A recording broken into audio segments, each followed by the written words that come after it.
Vocês sabiam que no dia 21 de setembro de 1997, um domingo, um puma matou uma criança de apenas 20 meses, filho de um guarda-parque ali no Parque Nacional do Iguaçu, do lado argentino?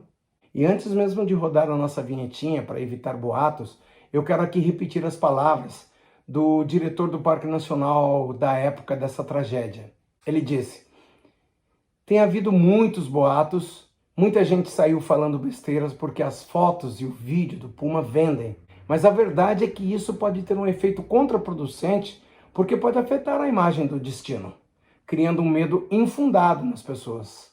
E hoje, se nós trouxemos esse assunto à baila, é porque ataques de grandes gatos sempre acaba se tornando um assunto recorrente quando nós iniciamos o nosso speech nas trilhas das cataratas, tanto do lado brasileiro quanto do lado argentino.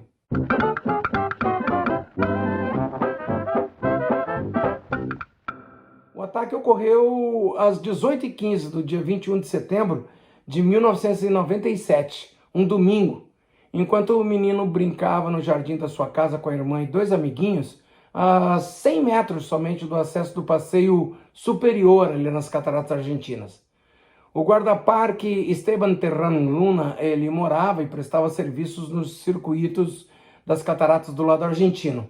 E ele ocupava uma daquelas casas para empregados com a sua esposa e sua outra filhinha de 6 anos. Naquela época, perto da sua casa, encontravam-se alguns banheiros públicos e um quiosque onde circulavam muitos turistas. E, para variar, é claro, ali naquele local, sempre havia aquela aglomeração de coatis que se reuniam diariamente ali, esperando os biscoitos e os doces que os visitantes davam para eles. Eu gostaria de deixar aqui uma observação pertinente, pois se nos dias de hoje muitos turistas ainda temem em alimentar os animais, imaginem vocês há 26 anos, né? Bem, vamos aos fatos. O puma atacou o pequeno Inácio pelas costas, ele era o menor do pequeno grupo de 4 crianças e, segundo consta, em seu ataque ele derrubou outros meninos que fugiram apavorados. De acordo com o relatório do legista da polícia, a primeira mordida já foi letal. O menino foi arrastado pelo puma para a selva que circunda o passeio superior ali das cataratas e o animal passou por debaixo de uma cerca de arame e, após matar e morder o corpo do bebê, o escondeu debaixo da folhagem.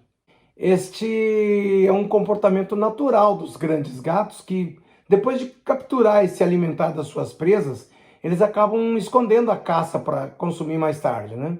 O corpo somente foi encontrado 1 hora depois do ataque, quando a escuridão da noite já havia coberto o Parque Nacional.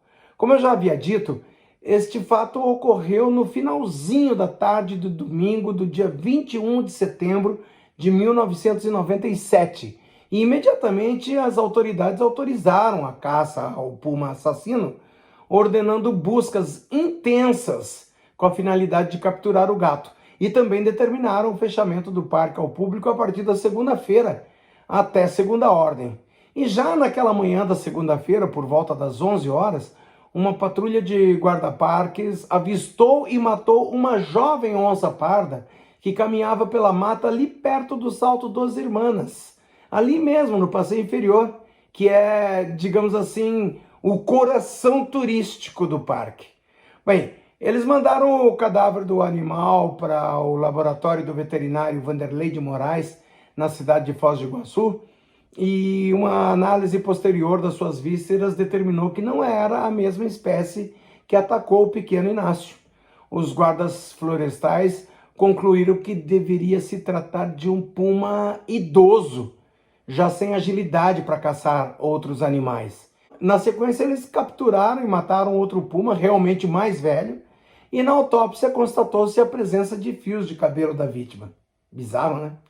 Uma nota foi publicada pelo jornal argentino El Clarín, informando que até o dia seguinte ao ataque, a administração do Parque Nacional não havia respondido à imprensa e referiu-se a um comunicado divulgado pela APN que já havia constatado avistamento de um puma que capturava suas presas naturais, coatis, preás, cutias, etc. E que estes avistamentos vinham ocorrendo há algumas semanas, à luz do dia, assim, debaixo dos olhos dos turistas. e que inclusive um turista filmou a captura de um coati por um puma. Eles estavam se aproximando. Inclusive, galera, na descrição desse vídeo nós deixamos o link com a matéria do El Clarín para que vocês possam dar uma conferida. A PN enfatizou que o comportamento anormal dessa espécie é difícil de explicar. A esse respeito, eles destacaram que em mais de 60 anos nunca houve um ataque de um puma a um ser humano em nenhum dos 17 parques nacionais argentinos onde vive essa espécie. A administração de parques nacionais acrescentou inclusive que em Misiones não há ataques espontâneos de pumas e nem mesmo em vilarejos remotos ou em acampamentos. E depois daquele ocorrido, as autoridades do Parque Nacional do Iguaçu ordenaram varreduras intensas por parte de seus guarda-parques, mas não limitaram a entrada ou o movimento de visitantes, não, continuou normal. Segundo a Associação de Parques Nacionais, alertar os guias locais, as concessionárias e os funcionários em geral sobre essa circunstância para impedir atitudes imprudentes foi considerado o suficiente para evitar qualquer potencial acidente. Obviamente que os guias já estavam com as barbas de molho, né? E antes mesmo da tragédia, nós já havíamos comentado acerca dos avistamentos dos gatos, né? Bem, galera, comentem aí se vocês conheciam essa história, curtam o nosso canal, se inscrevam, recomende e até o próximo vídeo.